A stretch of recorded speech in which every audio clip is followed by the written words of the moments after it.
Hello, everyone, and welcome to the first episode of the Pre-Health Purple Hawk podcast, brought to you by Hunter Pre-Health Advising and yours truly, Chris Orzak. As a Hunter Pre-Med student, it's a pleasure to introduce our first guest, Hunter alum, Dr. Arif Mahmud. Welcome to the podcast. Chris, thank you so much for having me. It's a pleasure to be here. So my name is Dr. Arif Mahmud. You can just call me Arif. I'm an alumni of Hunter College. I graduated in 2019. I then went off to Hofstra Medical School out in Long Island, Nassau County. I just recently graduated this May 2023, and Congratulations. thank you so much. Appreciate it. Yeah. And I'll be entering into internal medicine residency at NYU Langone Hospital in actually 2 weeks. Well, next week's Congratulations on that orientation. as well. Thank you so much. Appreciate it. Yeah, Yeah. of course. I think an interesting point to start at would just be, why did you pick medicine? What was that process like? How did you know when you knew it? What can you Mhm. say about this? Yeah, absolutely. My introduction to medicine was from a very early age. So my mother is a physician, and I think to understand my story, I need to tell her story first. So my mom was born and raised in Bangladesh. That's our home country. She was trained as a physician there. She went to medical school there, and then she immigrated to America, where she had to redo all the training exams. For those who don't know, as an international medical graduate, when you come to the United States, if you want to practice medicine, you have to pass a series of exams called the United States Medical Licensing Exams. These are board exams. They're notoriously very difficult. And so my mom, even though she was a fully licensed doctor in her country, she had to go through all these steps, all over again when she came here. And growing up, I just saw her grind super hard, studying through those exams. It's a new language, there's new material. She did that while raising me and my younger brother, and my dad, was out working multiple jobs to, support all of us at the same time. And so, that medicine was always a presence in my life since I was born, essentially. And I think the time when it really clicked, well, not really clicked, but when I became more cognizant of it, when I was in middle school and high school, we used to go back to Bangladesh to visit. We have a lot of family there, and we used to visit my grandfather's village. It's as rural as can be. It's a village, with mud houses.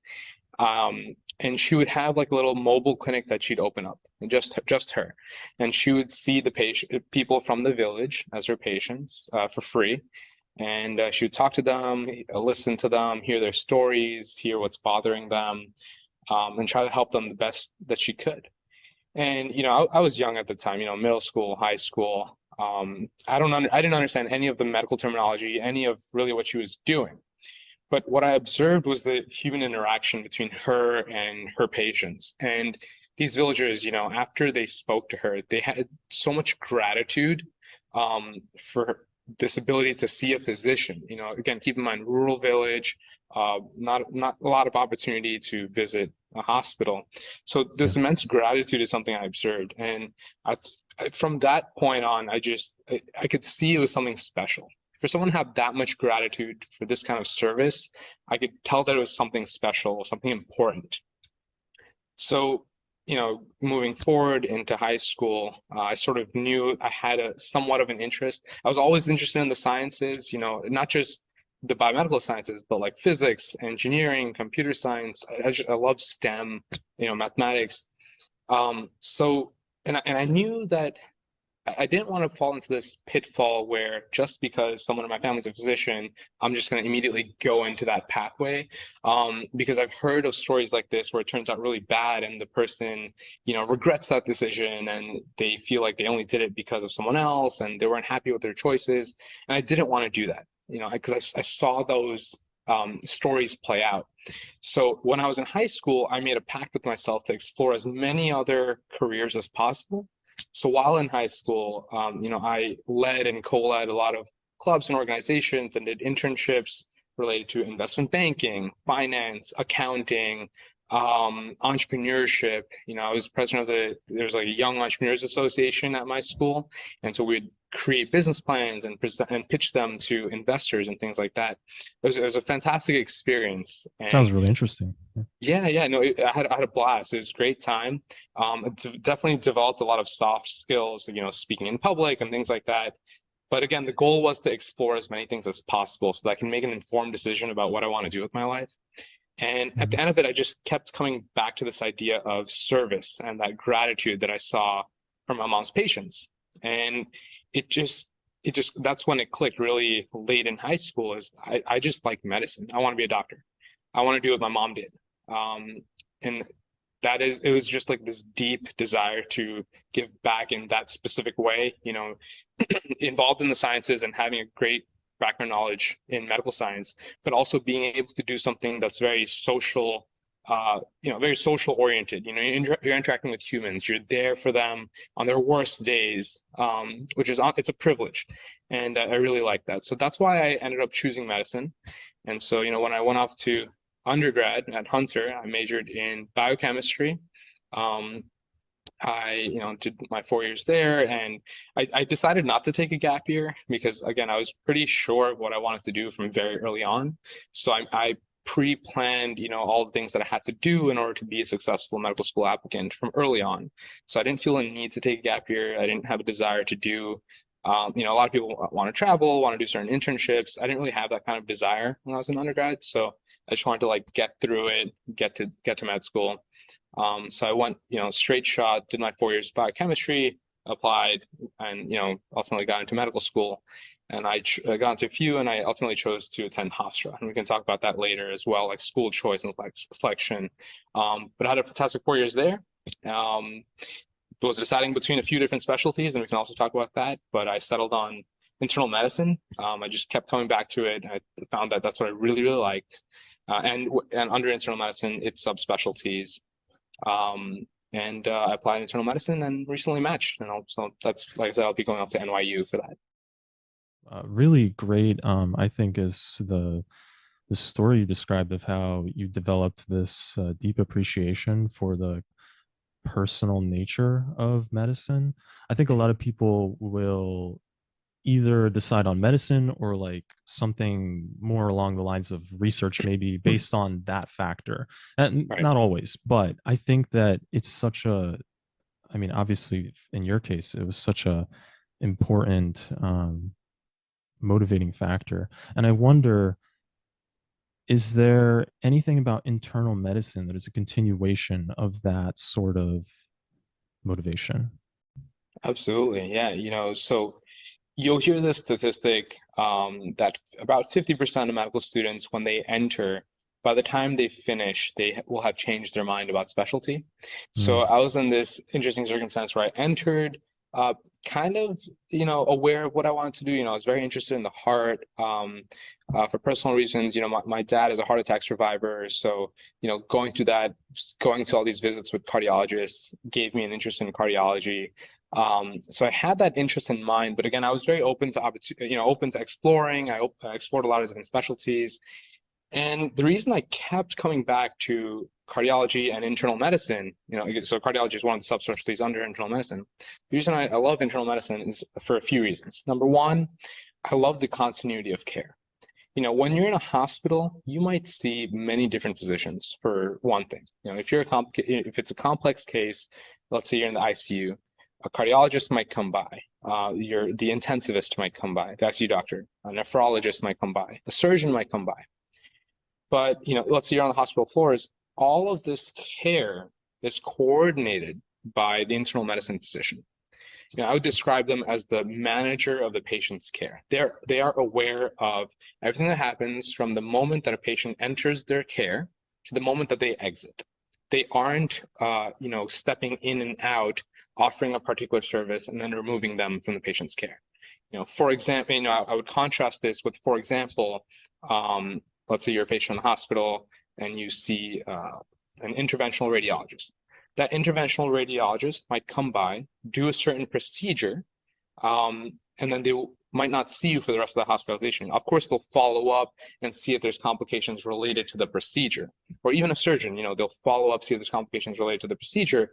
But With regards to the comprehensive patient care, the internal medicine physician is ultimately the person responsible for that.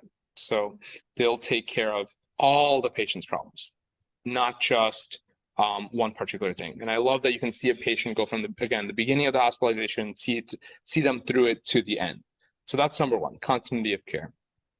Number two, I briefly mentioned you're the manager of the patient's care.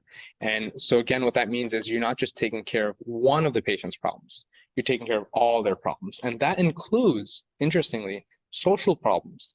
So for example, when you're, as an internal medicine resident, as a medical student, or as an internal medicine attending, you are constantly thinking about what are this patient's barriers to a healthy life when they go home. So not just in the hospital, but when they go home. And of course, you coordinate with various social workers and other staff to achieve good outcomes for this patient when they go home. But you're the one that has to think about it and put it in the assessment plans. For example, I've had patients who have chronic obstructive pulmonary disease, COPD, who need to be going home on oxygen. And the internal medicine physician is the one that has to think about, okay, like, we need to fill out the forms for to get this person an oxygen tank. Is this oxygen enough? We need to run some tests to see what kind of oxygen support they need. Let's say they're obese. Okay, does this patient have a walker? Do we need to contact physical therapy? Do they have a ramp to get safely up to their apartment? You think about all these things. Are they food insecure? Do they need to be in contact with the social worker so they can get food stamps? You always have to be thinking about these things because you're the one that has to pull all these support staff, whether it be physical therapists, social workers, or someone else, to and enlist their aid. So you're the one that has to think about these problems. So, and I love that. I love that you think about all their problems because I'm a huge fan of to-do lists. One of my huge problems in undergrad was I would make a lot of to-do lists and just not do any of the items on the to-do list. It was just satisfying making that to-do list. And so I love thinking about, yeah. So I love thinking about all the things that need to be done. And, that's another reason why internal medicine appealed to me. Sorry. No, continue if you have more. Yeah, no, I mean, there's many, many reasons, and then I'd say number three is internal medicine encompasses a lot of different subspecialties. As an example, cardiology, which is the heart, nephrology, kidney, pulmonology, the lungs, rheumatology, which is, autoimmune diseases and things like that, allergy. So a lot of different specialties, which you can later subspecialize in after training in internal medicine. So a lot of people also do internal medicine with the idea of then going on to subspecialize in a particular field. In my case, again, I'm very interested in cardiology. And so at the moment, I mean, who knows, that might change, of course. But at the moment, that's what I'm very interested in.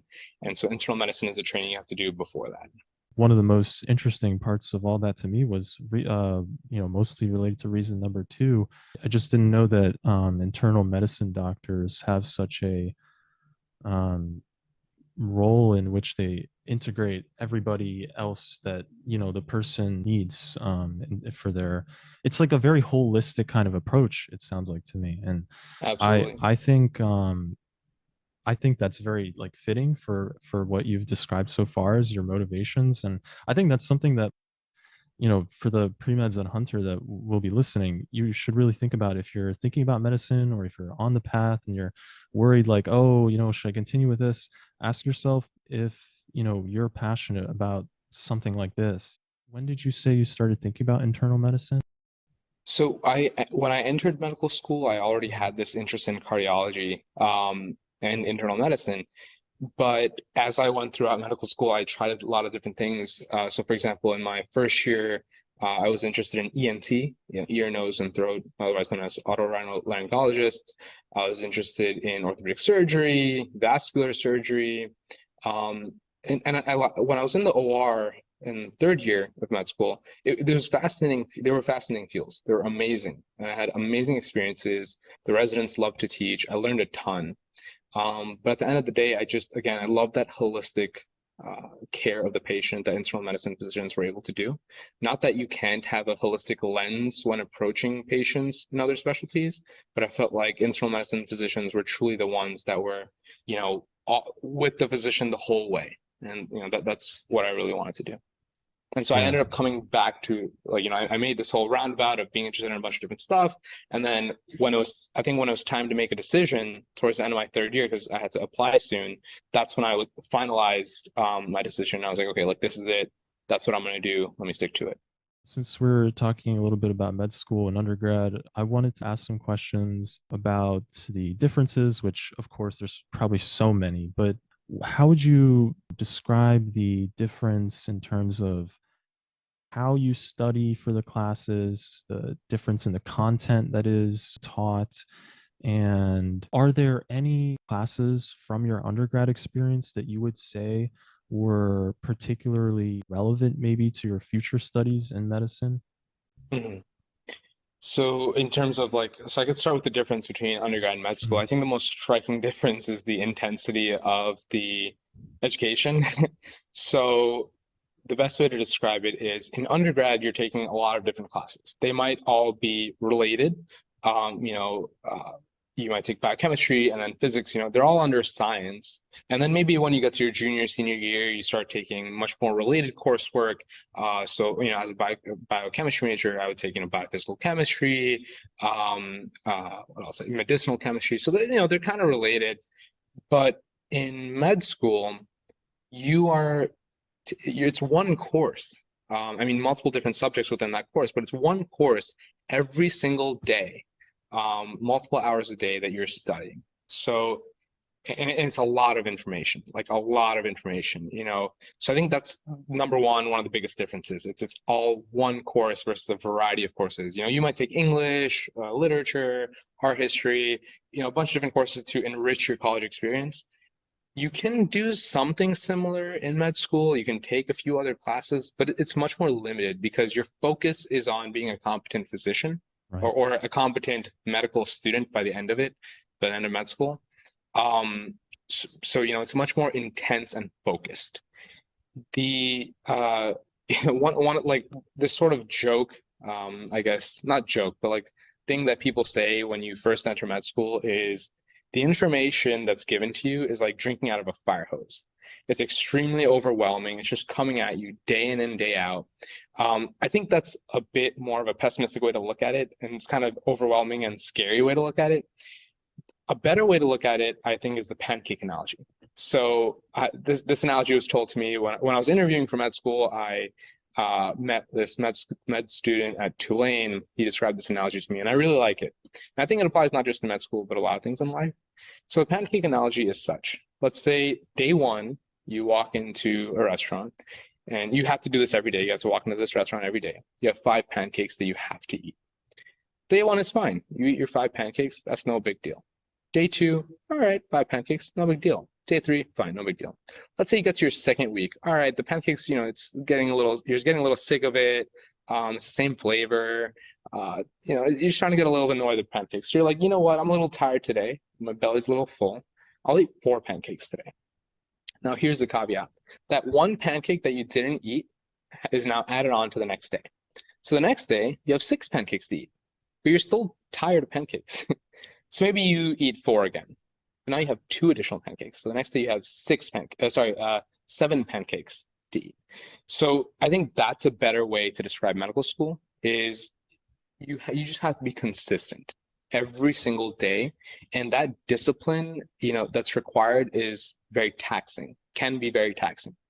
So it's not like and it is overwhelming because when you get to 7, 10, 12, 16 pancakes, I mean, now you're like, what the heck do I do? Like, this is just too much. So the idea is, discipline and persistence and consistency, which again it's hard to maintain over 3 to 4 years. So I think that's probably the biggest difference, I would say. It's just so much information that you have to do every day. But in terms of study strategies, I wouldn't say it's too dissimilar from undergrad. I would definitely say you can't cram. Trust me, because I've tried. Maybe I shouldn't say this on a recorded podcast, but I was a huge crammer in undergrad, and I honestly think a lot of people are. I think that's our default, especially when you come from high school. You're just used to cramming because the nature of the subjects are such that you can potentially still do well. And so a lot of people get into this positive reinforcement model where you cram, you do all right, and you're like, okay, I can do this again, and it's okay. In med school, it's very, very different. In med school, cramming is studying 2 to 3 weeks in advance, if not more. That's cramming. And again, it varies school by school and how your exam schedule is. But at my school, exams were every 10 to 12 weeks. And so if you were going to cramming is about 2 to 4 weeks ahead. You're studying 2 to 4 weeks ahead. So it's very, very difficult and overwhelming and stressful to do. So it's just not, you should not do it in med school. But I'd say those are the biggest differences. If we're talking about soft skills and other things that helped me in medical school, and then also for interviewing, being a successful residency applicant, I would say anything involving writing, being able to coherently express your thoughts, is very important. Any course you can take in undergrad for that reason is very important, and anything related to public speaking. I didn't take any courses on public speaking, but I engaged in a lot of extracurriculars that involve public speaking. So that's how I practiced and got better over time. With regards to writing, I mean, I took English 220. I mean, that was the extent of my writing courses. And of course, when I was in undergrad, I was also part of the Macaulay Honors Program. And so for us, there were a set of required writing courses that we had to take, called MHC seminars. There's your seminar courses on various topics, and we had to write for that as well.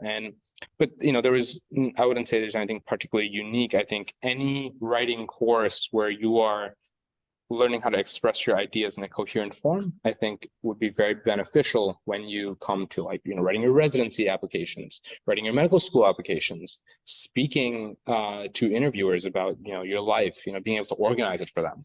Because I think a lot of people have fantastic ideas in their head and they have fantastic life stories, and I love learning about them.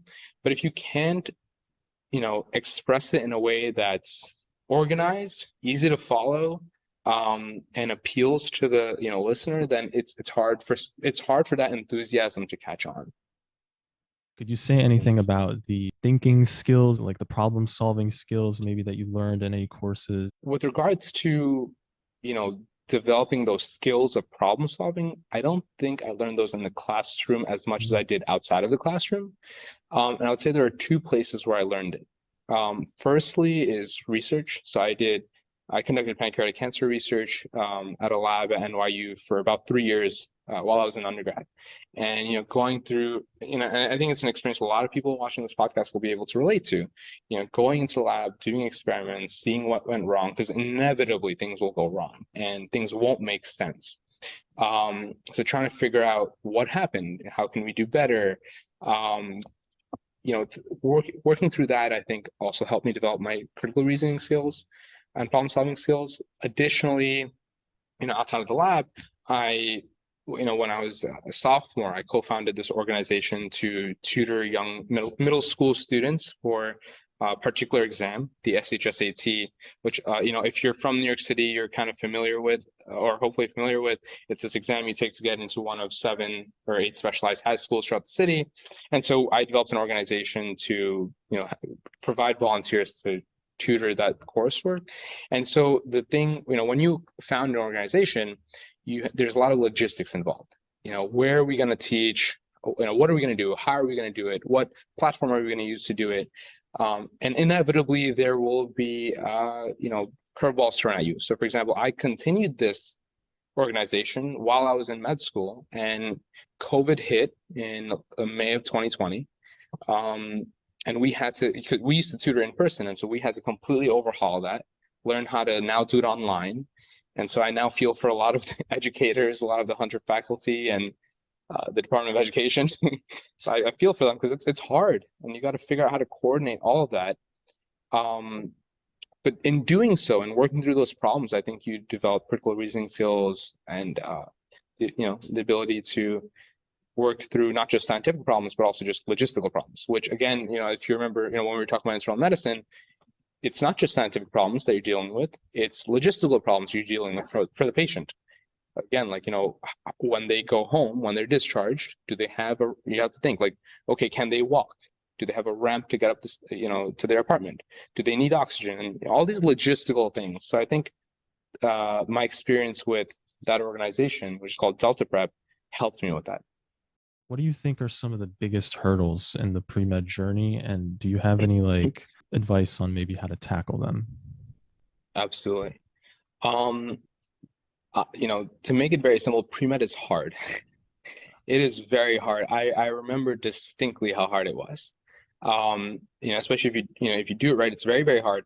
The biggest hurdle is just there's so much to keep track of. You have to do well in your classes. You have to do well in the MCAT. You have to uh, excel in research, whatever, find a lab. First of all, you have to find a lab. That's hard enough on its own. Then you got to, show up every day and show them that you're motivated and really try to excel there. You have to do volunteering. You have to do clinical hours and like just a bunch of stuff. And I think that's the biggest barrier is just knowing what you have to do and how to do it well.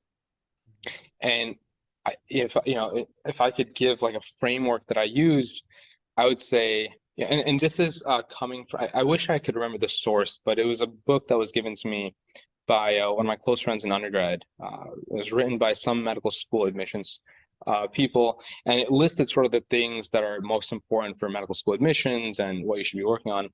So I'll go in order of most important to less important, not least important, because everything is very important, but most to less. Number one, unfortunately, and I hate saying it, but unfortunately is numbers. So your GPA and your MCAT are going to be two of the most important things when it comes to medical school admissions. And there might be future speakers on this podcast, may have different views, may have gone to schools that, again, have different approaches, but on average, and you'll see this if you look at the charting outcomes for medical students, on average, you have so many people applying. You need some way to filter some of them out. You need some way to organize them into groups. And numbers are unfortunately the easiest way to do that. And so MCAT and GPA, and this is no surprise, it's two of the most important. This is not unique information. It's just I think there's a framework that everyone should have in their mind, especially if you're a freshman and you're starting fresh, keep that framework in mind because those are your top two priorities. Then I would say, especially if you're trying to go for the more research-oriented programs, the U.S. World News Report type programs that are very big on research, you need research. You need to speak in their currency, which is research. So again, there will be exceptions to this where people get into medical school without research. They do minimal research, or they do research and don't have a lot of publications or abstracts or posters, and they go into very, very, very, very good schools, and that's fantastic. But I would say if you want to give yourself the best shot, keep it in mind that research is important. So start early as you can and do as much as you can. But keep in mind that your time is limited. So if you find that you're not having a good experience, if the lab isn't treating you well, if they're mistreating you, if you're not getting enough out of it, if not involving you in the actual experiments, if you're just making solutions for them, find a different lab. Your time is very important. You guys are very smart. Your brain can be put to good use. Just find a different lab. Don't waste your time, especially if you're not going to get a lot out of it. So GPA, MCAT, research. Then are a few things that I call checklist items. These are just things everyone needs to have. And the reason behind these things is that medical schools want to make sure that they're accepting someone who knows that they want to be a physician. The last thing they want is to accept someone and then have that person decide they don't want to do it anymore, they drop out. And luckily, the attrition rate for medical school is very low, meaning like not many people drop out, if any, because they will work with you to make sure you do well. But so the things that you can use to show medical schools that you're serious is clinical hours, and whether that be shadowing or working as an EMT, working as a scribe, or working as a phlebotomist, working as an EKG tech, whatever clinical experience you can think of. And you want something with direct patient contact, by the way. If you're tucked away in an office somewhere in the hospital, it's not enough that you're in a hospital. You have to have direct patient contact. So you need clinical hours. And the second thing is volunteer work. So again, you are entering a field which is service oriented. You are in service to your patients, right? And so medical schools want to see that you have that kind of mindset, that you're ready to give back, and you're service oriented.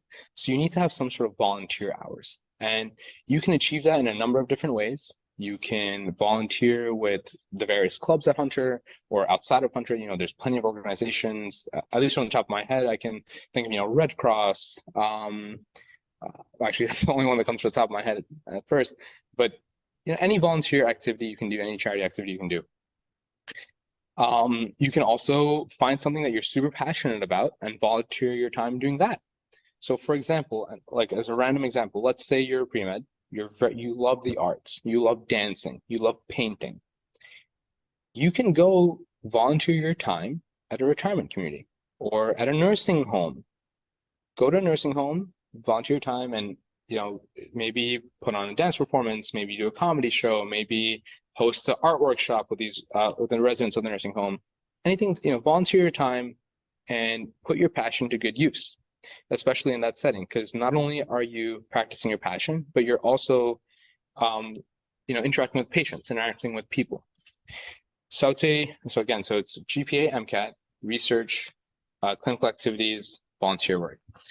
And the last thing I think is very key, this framework is oriented towards, giving you the best shot possible at getting into the best schools. And this next piece of advice comes from someone I used to watch on YouTube when I was an undergrad. His name is Prirak Jutani. I believe he used to be an undergrad student at UC Berkeley or some other school in California. He then did his medical school at Yale, and then I believe he's a current internal medicine resident at Stanford currently. And he used to make YouTube videos about pre-med, and I actually, there's a lot of people who do that, but I think his are actually really good with good advice, and they're backed by data. He really pulls data to help back his advice. And one of the advice he gave was, in your head, you should try to answer the question, I want to be a doctor and blank. What do I mean by that? Many, many people apply to med school, thousands, hundreds of thousands, right?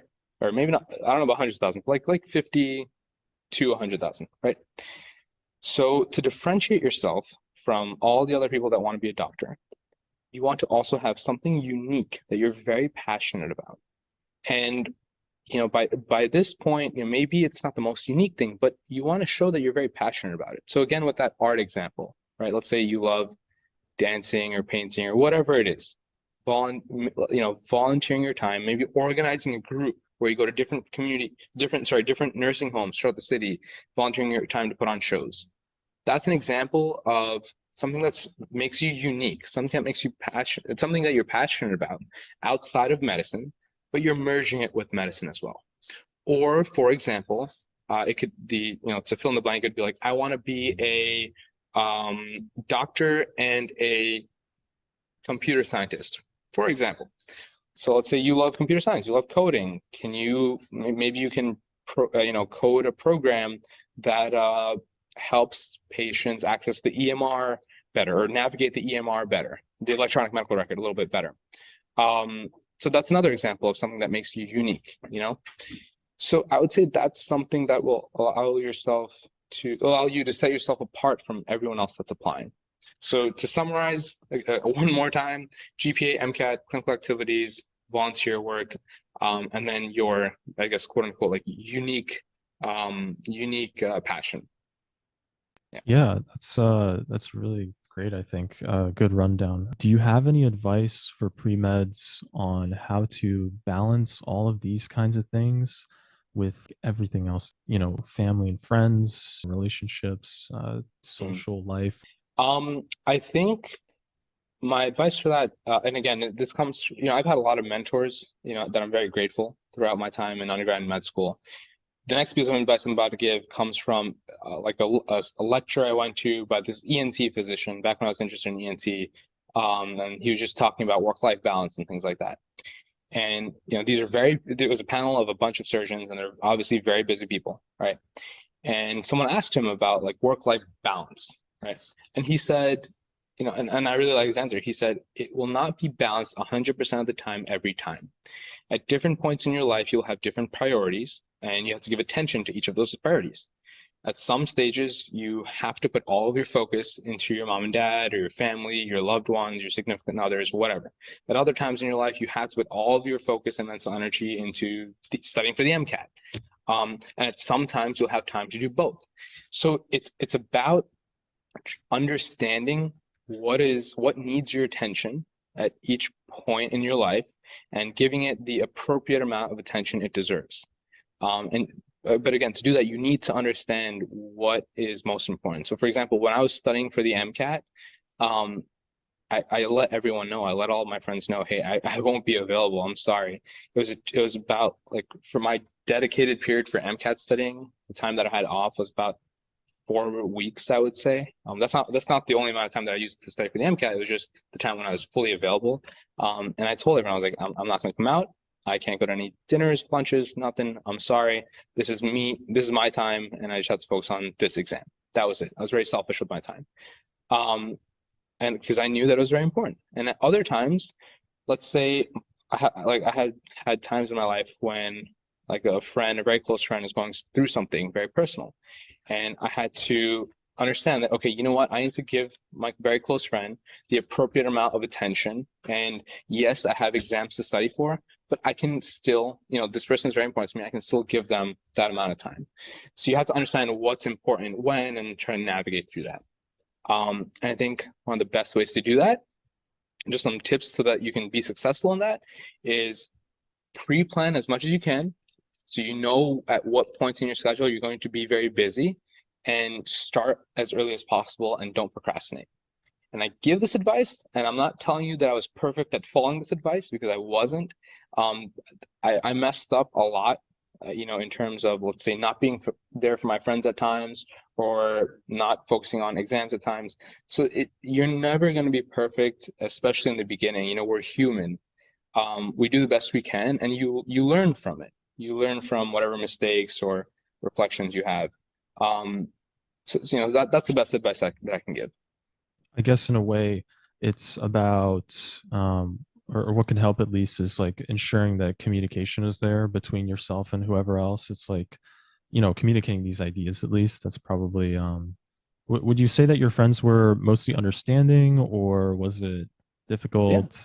Oh, No, yeah. no, So, absolutely. Luckily, a lot of my friends were also in the pre-med route. But there are also a lot that weren't in the pre-med route. But if they're your close friends, they'll understand when things are important to you. But I think you brought up an excellent point that I forgot to mention, is communication. Communication is key, like critical. You need to always communicate with whoever is close to you in life, whoever's important to you, about what you're going through, about the support that you might need, and about your availability or lack thereof. yeah. Why don't we talk a little bit about your transition as a Hunter student to Hofstra Medical School? I'll leave it general. Yeah. I can tell you that the transition to medical school was not smooth for me. It was very hard, and I'll be very open about that, because I don't want there to be an assumption that all the students that make it to med school are perfect human beings, and they have all their stuff together and they're just good at everything, because that is absolutely not true. And I can tell you that my transition to med school was very, very rough. I felt so behind all the time. I had terrible imposter syndrome. I was like, I don't know why they accepted me, because I looked around at the people around me, and I was like, these people they're just so much smarter. There are people who've done their masters, there are people who've done their PhDs, there are people who've come from a variety of Ivy League schools. It was crazy. It was and I would study for the material, and I would think I got it, and then I'm like, oh wait, this is just part one of like 42 other lecture slides I need to go through. And I was tired all the time too. I wasn't sleeping enough. I was also procrastinating, because another thing is, when you are approaching something that's very difficult, you develop a lot, or at least for me, I develop a lot of anxiety towards it. Let's have this big lecture I have to do. I develop a lot of anxiety towards it, so I just put it off for as long as possible, until I'm like, okay, if I put it off any longer, I'm gonna flunk out. So, and then I have to tackle that lecture. So I would procrastinate, and then pull all-nighters, unfortunately, and then not get enough sleep, and then just be tired just the rest of the week. So it wasn't perfect. It was very, very bad, the transition. Luckily, there's a lot of support. Um, and whether it be you can reaching out to faculty, reaching out to friends. And again, I was bad at that too. I didn't reach out either because in undergrad, I didn't particularly, have to reach out to people. I had like a few close friends that we studied together and we were good.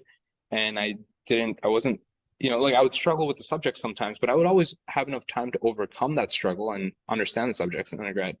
But in med school, it just felt like I wasn't getting anywhere sometimes with the lectures. It was taking me forever.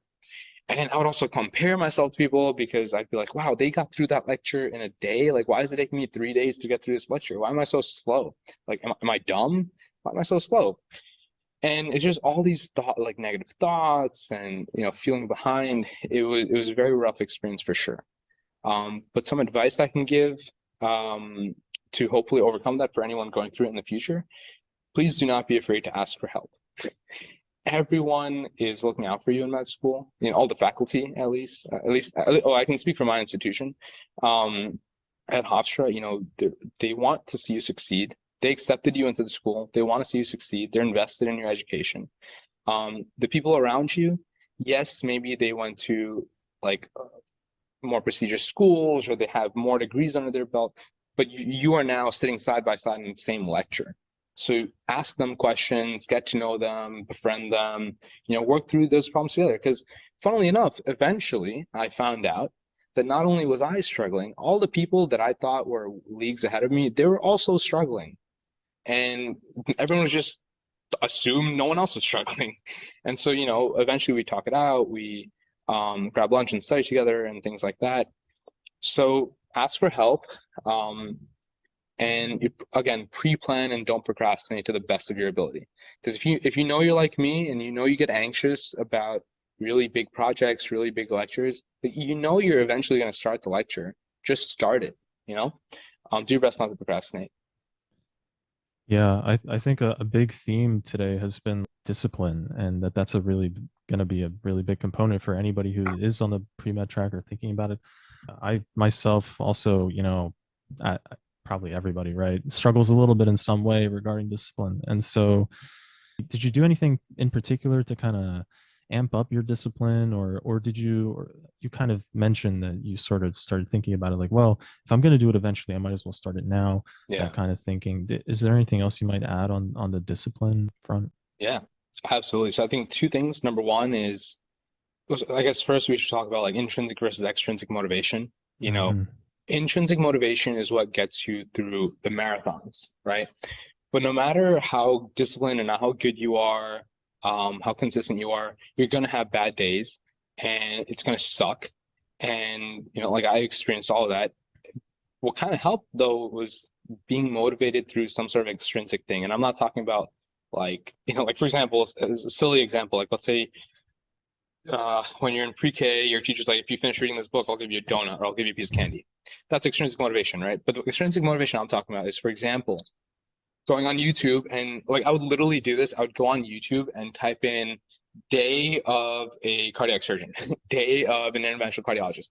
And I would just watch these videos. And it's funny because it's like motivating music and it's uplifting music and it's very action packed. You see the helicopter drop onto the hospital helipad, someone rushes the patient out, like Grey's Anatomy type situation.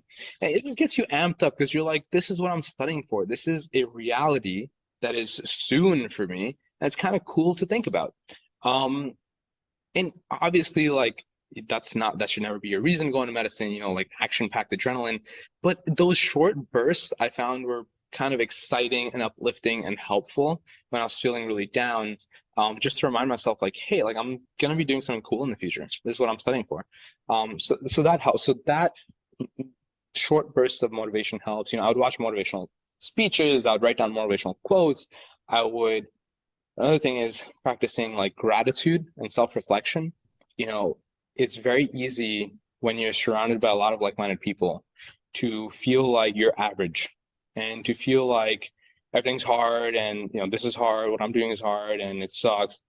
But I would literally write on post-it notes and put on my wall like, hey, I'm really lucky to be here. Like I get to do something awesome with my life and I'm very grateful for that. I have a lot of gratitude for that. And I remind myself of like the patients I saw back in Bangladesh that I saw my mom treat. And I remember the smiles on their faces, how bright they were, how grateful they were. And I'm like, I want to be able to do that for someone. And it makes you feel all warm and fuzzy inside when you remember that we're, you know, it's a good situation to be in. Being able to there is a lot of places in the world where achieving a college education is very, very difficult. Just so going to college is, it's something to be grateful for. Having a place to study, having food to eat, something to be very, very grateful for. And so those small things, I practice, I try my best even now to practice gratitude and self-reflection. Um, so that's something that helps. And the other thing is, the third thing I would say in terms of keeping discipline, it has to do with the law of inertia, in Newton's laws, right? It's hard to start something in motion, but once something is in motion, it's easier to keep it in motion. So when you first start, like let's say I was studying for the first board exam, my first board exam, USMLE Step 1. It is a notoriously difficult exam. It's very, very, you need a lot of time to prepare for it. I was given 8 weeks to prepare. I used all of my 8 weeks. When you first start, you're not going to be studying 8 to 10 hours a day. You're going to be studying 4 hours a day. You're going to be tired and you're going to be bored and you're going to be like, what am I doing? Like, how am I ever going to do this? But that's you starting the ball getting the balls, rolling. You have to trust, have patience, and trust the process. That as the ball continues to roll, I'll pick up momentum, and then continuing will be a little easier. So the first 2-3 weeks, I mean, I would do my best, but I would feel groggy. I would only get like 4 or 5 hours or 4 to 6 hours of studying done, and I wouldn't feel happy with myself. But as time went on, it's easier to maintain a habit, after I would say like 3 weeks. And so eventually I got to the point where I would be able to wake up really early, study 10 hours a day, have eating breaks and sleep 8 hours a day. I hope so. Yeah. And so that's easier. The other thing I would say that helped me with regards to just maintaining discipline for studying is try to gamify things. There's a little like mental hack that I tried. When I was studying for Step 1, I used to track my study hours and I'd be like, oh, like I wonder what high score I could get today. It sounds like super nerdy and a little depressing, but it's like, but Not it to was, me. it was, yeah, no, like Yeah. honestly, once you get into it, it's like, like, oh, I got 7 hours of studying done today. I wonder if I could beat that tomorrow. And once you get into that mindset, you start to notice your inefficiencies. You're like, okay, like I spent too much time on YouTube this one day. I finished eating lunch after 30 minutes, but I spent another 30 minutes watching YouTube. And so I cut that down.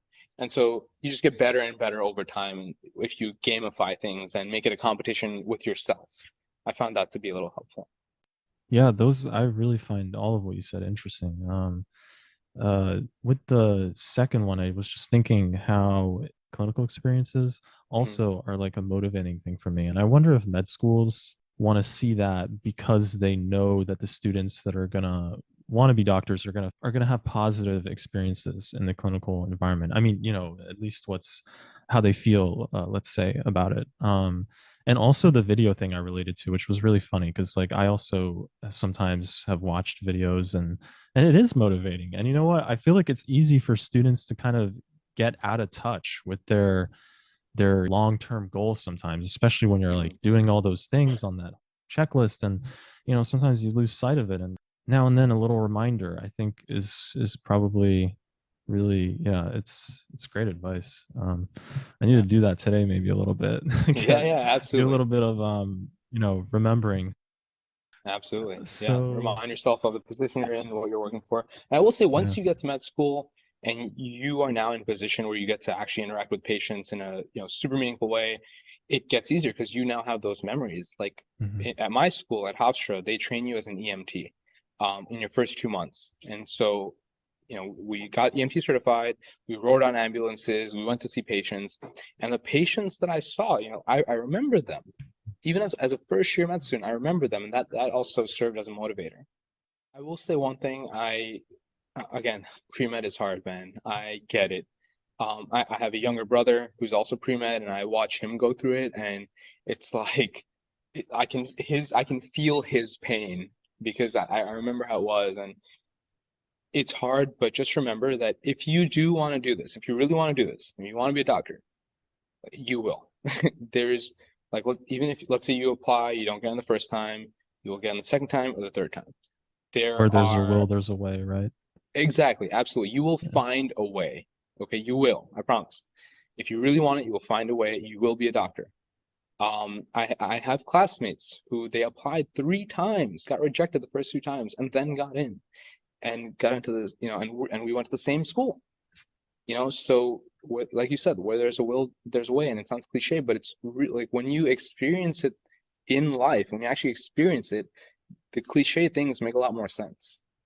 Yeah, I think it was great that you touched on that because, to anybody who's listening, you mentioned that you didn't take any gap years, and Mhm, a lot of students at Hunter do end up taking gap years. And I mean, I'm taking a couple gap years, and I mhm, just remember that the initial moment of it hitting me, like, I think I need to take a gap year, just the first one, even. It was like, oh, that kind of sucks, mhm. But of course, you do push forward if it's something that you really, really care about. And so I think it was great that you mentioned that you had friends who, you knew personally who didn't get in the first time, they had to take some extra time. I guess, yeah, as long as it might not happen as fast as you want it to happen, but if you really want it, then eventually you can get there. I did want to touch on that gap year thing. So, I mean, I'm sort of aware of some of the pre-med policies that Hunter is going through, and I know now because of the way that the committee letter, deadlines are set up, it is harder to not take a gap year. And because of that, I just want whoever's watching this podcast to remember that it's, first of all, it's not a race. Second of all, use that to your advantage. Remember that the average age of an entering medical student in the United States for an MD student, if I'm not mistaken, is like 25 or 26. I can't remember. Do, It's do you remember approaching one information? of those two. Yeah. Yeah, It's something approaching like one of that. those two. Yeah. So there's a lot of people in your shoes, and that's for good reason. It's, becoming more and more competitive, and medical schools want to see that you've truly put in the time to figure out that this is what you want to do. You have the experience and the maturity. Um, so use that to your, if you know you have to do it, use that to your advantage. Plan accordingly. Figure out what it is you might want to do during your gap year, whether that be an extra research year or doing something that's related to your unique passion, or doing a particular fellowship.